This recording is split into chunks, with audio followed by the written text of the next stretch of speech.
जय भीम, जय संविधान साथियों।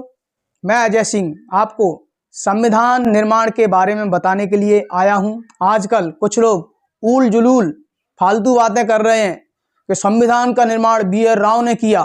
तो उसमें है कुछ लोग आरएसएस के दलाल, आरएसएस के पिट्ठू और जातिवादी मानसिकता के लोग। आज कुछ जातिवादी और नीच लोग, बीमार लोग, आरएसएस के दलाल जिसमें अनिल मिश्रा और दिनेश एलएलएम जैसे लोग आते हैं, बी.आर. राव को संविधान का निर्माता बता रहे हैं। बाबा साहब को नीच कहने वाला व्यक्ति अनिल मिश्रा, ये खुद नीच है और इसके परिवार वाले नीच होंगे। तुम लोग अंग्रेजों के चाटुकार थे और उनके दलाल थे। बाबा साहब किसी के दलाल नहीं थे। बाबा साहब ने अंग्रेजों की कभी गुलामी नहीं की, बी.आर. राव ने की थी। बी.आर. राव थे, अंग्रेजों के नौकर थे। जातिवादी अनिल मिश्रा और दिनेश एलएलएम सुन ले, सुधर जाओ। संविधान के निर्माता बाबा साहब अम्बेडकर हैं, बाबा साहब अम्बेडकर थे और बाबा साहब अम्बेडकर ही रहेंगे। आज तुम्हें समझ में आ रही है? 76 साल हो गए, आज पता चल रहा है कि संविधान का निर्माण बी.आर. राव ने किया। तब से कहां गए थे? तुम्हारे बाप दादा में औकात नहीं थी संविधान लिखने की।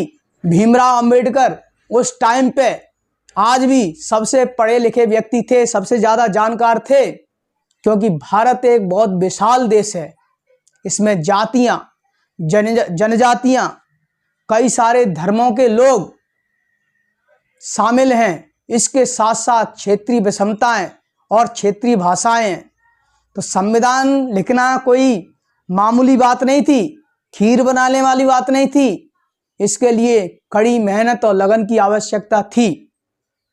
इसलिए इसके निर्माण के लिए डॉक्टर बाबा साहब अम्बेडकर को चुना गया। और ये शंकराचार्य है, ये कहता है कि भाई मनुस्मृति तो पूरे विश्व का संविधान है, कर दे, पूरे विश्व में लागू कर दो इस मनुस्मृति को। जिसने महिलाओं, दलितों, शूद्रों को गुलाम बनाया था, ये तो चाहते हैं मनुस्मृति लागू हो जाए। कर दो, संविधान को जला दो, औकात है तुम्हारी। संविधान ने हमें अधिकार दिए हैं, ये बोलने का अधिकार, मैं बोल रहा हूं, मुझे पढ़ने का अधिकार किसने दिया है? संविधान ने दिया है। तो संविधान का जो निर्माण है वो कोई एक दिन में नहीं हो गया या 10 दिन में नहीं हो गया कि बी.आर. राव ने बना दिया। संविधान का निर्माण होने में 2 साल 11 महीने 18 दिन का समय लगा है और 114 दिन इस पर बहस हुई थी। ये अब मैं बात करता हूं संविधान का निर्माण कैसे हुए। संविधान है क्या? संविधान सुप्रीम लॉ ऑफ लैंड है, किसी देश का सर्वोच्च कानून होता है। ये संविधान क्या होता है? किसी देश का सर्वोच्च कानून होता है। यह सरकार को दिशा निर्देश देता है कि सरकार किस प्रकार चलाई जाए और शक्तियों को सीमित करता है। इसके साथ साथ नागरिकों को अधिकार और मौलिक अधिकार देता है, जीने का अधिकार देता है, गौरवपूर्ण जीने का अधिकार देता है। इसे कहते हैं संविधान। तो संविधान बना कैसे दोस्तों? चलिए इस पे बात करते हैं। संविधान बनाने की जो प्रक्रिया है बहुत लंबी थी। इस प्रक्रिया में सबसे पहले प्रारूप समिति का गठन हुआ, जिसमें 29 अगस्त 1947 को प्रारूप समिति बनी थी। तो प्रारूप समिति के जो अध्यक्ष थे वो डॉक्टर बी.आर. अम्बेडकर थे। उनके साथ में 6 और लोग थे, टोटल 7 लोग थे प्रारूप समिति में।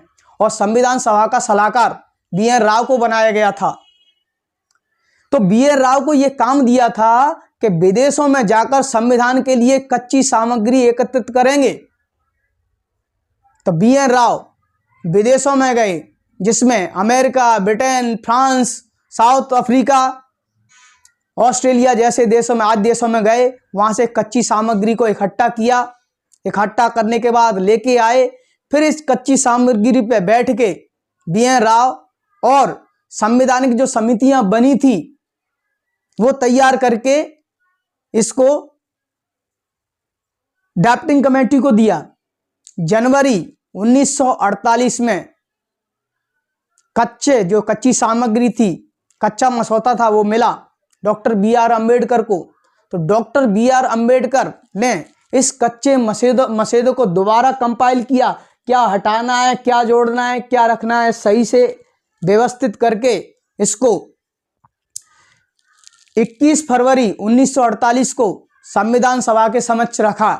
तो संविधान सभा में इसमें बहस हुई और बहुत सारे इस पर सजेशन आए, बहुत सारे बदलाव आए।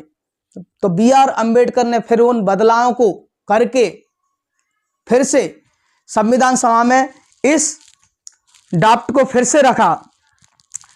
21 फरवरी के बाद 4 नवंबर 1948 को इसको संविधान सभा में फिर से रखा जाता है और संविधान सभा में बहस होती है। फिर से इस पे कई सारे सजेशन मिलते हैं और फिर अम्बेडकर बैठते हैं और इस पे बहुत सारे सजेशन जो आए थे उनको बदलाव करते हैं। इसके बाद बदलाव करने के बाद में अम्बेडकर ने 15 नवंबर को फिर से 15 नवंबर 1948 से लेके 17 अक्टूबर 1949 तक संविधान सभा में इस जो कच्चा मसौदा था इस पे बहस होती है। आर्टिकल बाई आर्टिकल, एक एक अनुच्छेद पे बहस हुई और हजारों इसमें बदलाव के लिए सजेशन आए थे। फिर अंबेडकर और ड्राफ्टिंग कमेटी ने इस पे बहुत सारे जो बदलाव आते वो करके फिर से व्यवस्थित करके बहुत अच्छी तरह से इसको संविधान सभा के समक्ष रखा और फिर जितने भी आए उनको सही से कंपाइल करके बहुत अच्छे से करते हुए आखिरकार 29 नवंबर 1949 को संविधान को अंगीकार किया जाता है, अपनाया जाता है। तो इस प्रकार से संविधान सभा में 4 बार संविधान में बदलाव किए गए और 4 बार बदलाव जो किए वो बी आर अम्बेडकर ने किए थे, क्योंकि इसमें 7 सदस्य थे, इसमें से 2 लोग चले गए थे, बाद में 2 लोग आ गए थे, लेकिन जो लिखने का जो कार्य था वो पूरा का पूरा अम्बेडकर पे आ गया था। तो ये बात करते हैं संविधान लिखने की, बी एन राव ने लिखा। बी एन राव तो मात्र सलाहकार थे और इन्होंने कच्ची सामग्री को एकत्रित किया था। तो जो संविधान बनाने का जो श्रेय है बी आर अम्बेडकर को यूं ही नहीं दिया जाता। कांग्रेस ने क्या ऐसे ही दे दिया संविधान बनाने का है श्रेय? कांग्रेस में जो उच्च स्तर के जो नेता थे वो बी आर अम्बेडकर से नफरत करते थे, लेकिन काम को कोई नकार नहीं सकता। जो काम किया जो बी आर अम्बेडकर ने वो काम आज भी शाश्वत है और अम्बेडकर हैं वो हमेशा शाश्वत रहेंगे।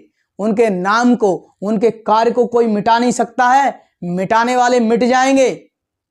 ये मशरूम की तरह उगाए हैं ना, बारिश में जैसे मशरूम उगाते हैं, कुकुरमुत्ते हो तुम लोग, मिट जाओगे लेकिन बाबा साहब का नाम नहीं मिटेगा। जय संविधान, जय भीम, नमस्कार।